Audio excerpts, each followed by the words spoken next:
What's going on, everybody? Welcome back to another video. So see on the morning here, $163 profit. Gonna hop right into where that came from. So on the open, see pretty flat in the pre-market, and as we opened here, we had another draw on liquidity. Map that out very quickly here just for a visual standpoint. We had this draw on liquidity that we ended up taking out. Okay, so on the open, we had these pre-market highs and drawn liquidity here.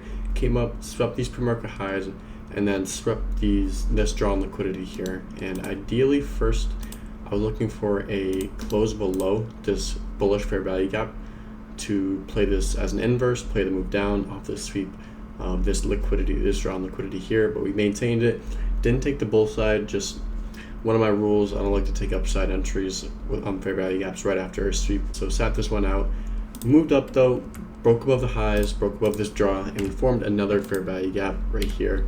And that's actually the one I took. So this fair value gap came back down, retested it, took my entry right here on this close, stopped a little bit below the low, came trimmed on this high day. At that point, my mouse actually died, so I trimmed a few points before it just because when I put the new battery in, it clicked and trimmed for me. But anyway, pretty much trimmed here, took that off, and then this was my next price target, trimmed, took the rest of my position off here. What I should have done is just take one off and left that last one for this 1 hour fair value gap. Didn't hit it, but just process wise would have been the right thing to do. I just took full profits here. We got a pretty aggressive move into it, so just took advantage of the momentum. And actually, I'll show really quickly where this came from here. So this was a equal high draw on liquidity.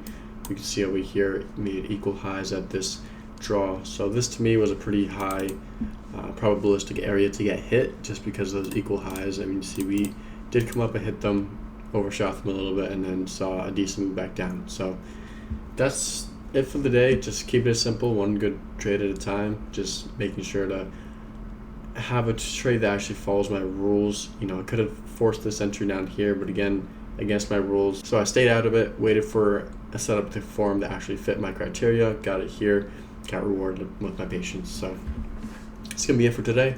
Appreciate you guys all for coming. As always, see you guys in the next one. Peace.